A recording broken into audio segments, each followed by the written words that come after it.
આ વિડીયોને પહેલા ધ્યાનથી જુઓ.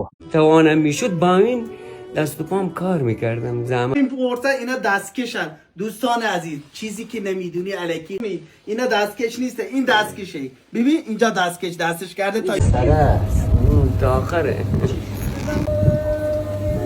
یا خدا આ કોઈ ઝાડ નથી, આ માણસ છે અને કંઈક એવી તેને દુર્લભ ને રેર બીમારી લાગી છે જેના કારણે તેના હાથ અને પગ છે તે એક ઝાડ સમાન થઈ ચૂક્યા છે. મતલબ કે જે રીતે ઝાડની ડાળખીઓ ફૂટે છે એ રીતે તેની અંદર તેના હાથમાં ડાળખીઓ ફૂટી છે, તેના પગની પણ સ્થિતિ કંઈક આવી છે. આ વ્યક્તિ ક્યાંનો છે, કઈ બીમારી છે, શું કારણે થાય છે, તમામ મુદ્દે વાત કરીએ. વિડીયોની શરૂઆત કરીએ. નમસ્કાર દોસ્તો, હું છું દિલીપ મોરી અને આપ જોઈ રહ્યા છો નમસ્તે જી. ડોક્ટરો આ બીમારીને કહે છે ટ્રીમેન. ટ્રીમેન મતલબ કે વૃક્ષ જેવો માણસ.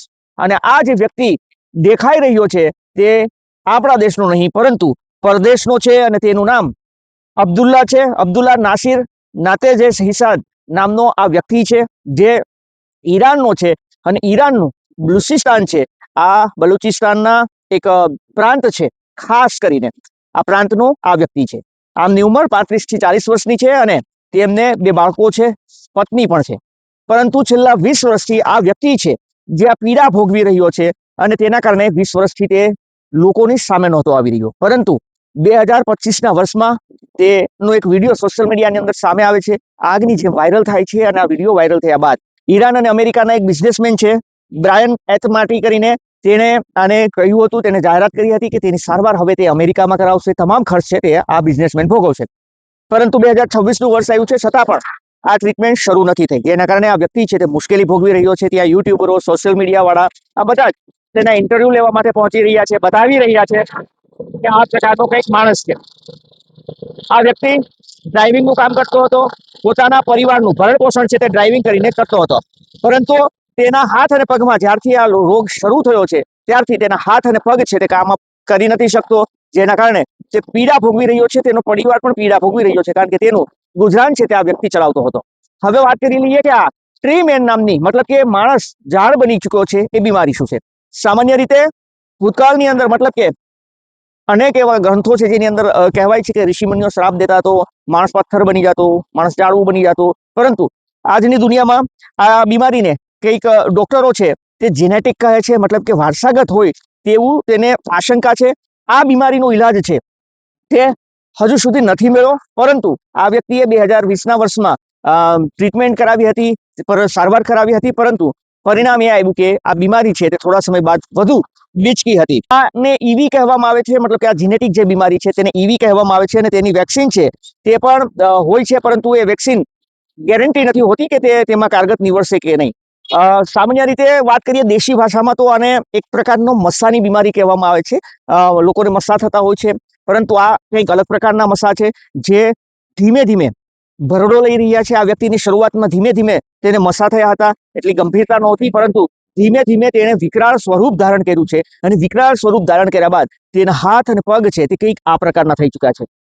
ડોક્ટરોનું એ પણ કહેવું છે કે અમેરિકામાં આને લઈ જવાનો હતો, પરંતુ તેની સારવાર મતલબ કે આ જે મસ્સા છે તેને કાઢવાની કામગીરી થાય છે અને સારવાર કરવામાં આવે છે, પરંતુ તેની કોઈ ગેરંટી નથી હોતી કારણ કે તેની કોઈ દવા નથી બની. બીજું એ કે આ જે મસ્સા લાંબા થયા છે તેને કાપી શકાય છે. તે શાયદ તેનો દુખાવો પણ નથી થતો, પરંતુ ચામડીની નજીક જ્યારે તે ચોટેલા હોય છે તેની આસપાસના હોય છે તેને કાઢવા પણ મુશ્કેલ છે. અહીંયા સુધી આ વ્યક્તિને અને પગના ભાગે આવા મસ્સાઓ થયા છે. મતલબ કે આ ટ્રીમેન નામ આપવામાં આવ્યું છે. આ ઈરાનનો છે, બાંગ્લાદેશની અંદર આવા કેસ છે. આમ વિશ્વની અંદર કુલ 500 કેસ હોવાનો અંદાજો લગાવાઈ રહ્યો છે, જેમાં ભારતની અંદર પણ 20 થી 40 કેસો છે તે આવા ભૂતકાળની અંદર જોવા મળ્યા હોવાનું મનાઈ રહ્યું છે.